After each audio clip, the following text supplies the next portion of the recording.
thing has made the headlines over the last few years because people, waiters or waitresses to be specific, will post a receipt with no tip on it and then probably an angry message to go along with it, and then that picture will go viral online. Well, we have another story of another picture with a tip that has gone viral, except this is a couple that did something kind of extraordinary. They left a massive tip for really, really bad service. So let me give you the details. Okay. Yeah. By the way, we have a word for that. Stupid. I'm just playing. I'm playing Bustas. But look. This is a twist and turns a lot in this story. Right. So I'm still not necessarily buying it. Okay, let's hear you. First of all, I will tag this story compassion.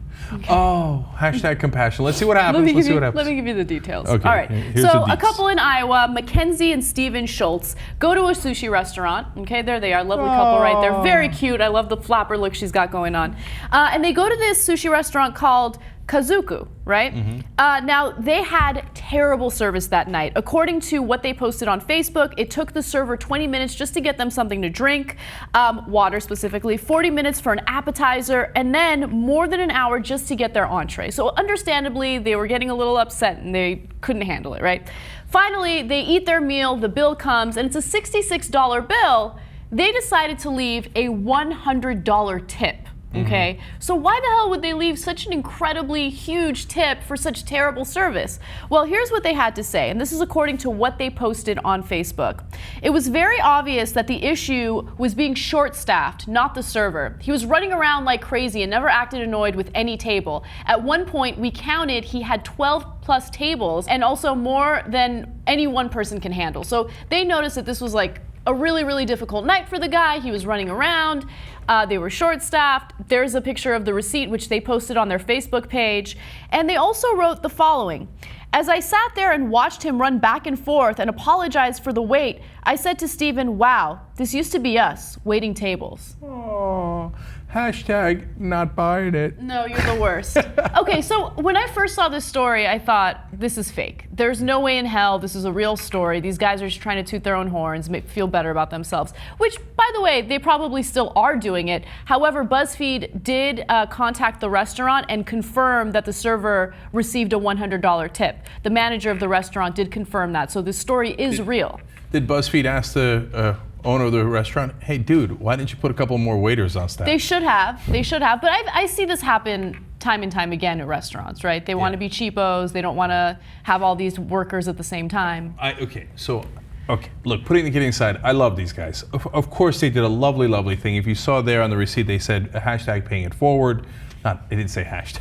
They say paying it forward. We've been in your shoes, and they actually did meet when they were both waiters at a restaurant. What was the restaurant? It was like some chain restaurant they met at.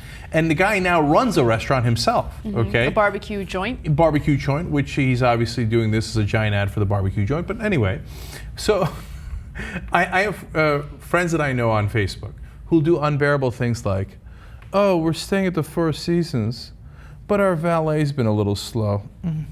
This is not the same thing. Okay, so look, the one thing, look, they posted it on Facebook.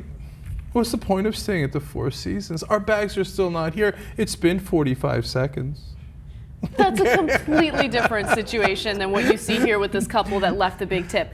Look, I don't know if I would brag about it on Facebook, because then it kind of makes it seem as though you did it just so you can brag about it, right? But I think that they really just wanted to get a message out there. Instead of being impatient and being difficult with the server, just look at the whole situation and understand that sometimes it's mismanagement, right? It's a manager who decides that they're going to understaff and they're going to overwork their employees. And so be a little more understanding. And by the way, I worked in the service industry as well.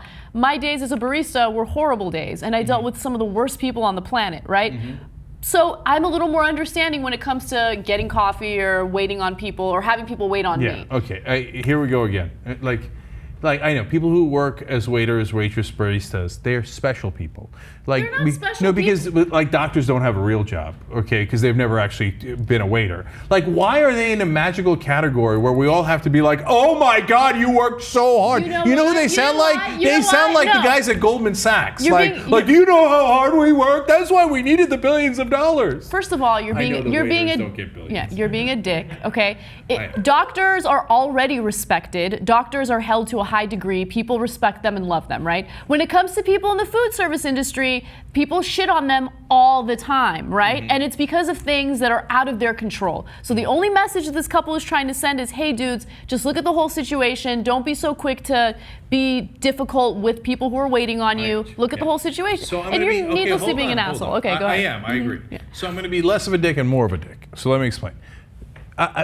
Kidding aside, look, they confirmed it. They gave the tip, right? And I don't think they were doing it to brag. I think they were doing it mainly, of course, a little bit to brag, of course, right? But mainly to give a positive message out there. Hey, guys, remember the context, which is a message that I actually love, right? And they did a great thing here. They gave a big tip, bless their hearts. They're big-hearted people. I like them, okay? So that's me being less of a dick and being real about who they are and why they did it, okay? Now, more of a dick is this. Look, I would have, instead of just giving a senseless tip, which bless their hearts, I'm not as generous as they are, right? I would have asked for the manager. And I wouldn't have yelled at the waiter. They're right. I get that. There's nothing the waiter can do about it. He's doing his best. And I probably would have left him a healthy tip too. Like, maybe even 16%. This is about you not liking to tip. All That's right. what this is really about. No. But I would have talked to the manager and been like, dude, are you kidding me? I waited 40 minutes for an appetizer, 20 minutes for a drink, an hour for the, are you insane? No, dude, you gotta fix this. Because I'm not gonna come back here. I'm not gonna tell anybody to come back here. Because no, what you've done is wrong here, okay? But the problem is that people either do one thing or the other, which is they either yell at the wrong guy, the waiter, that's not his fault, I agree with that, right? Or they do nothing. Or they, in this case, they're kind of accidentally encouraging it. So I think what you should do is you should go through the extra effort of finding out who's actually responsible and yell at them. I just feel like you're being a typical lib who wants to tell a small business owner how to run his business. Yeah.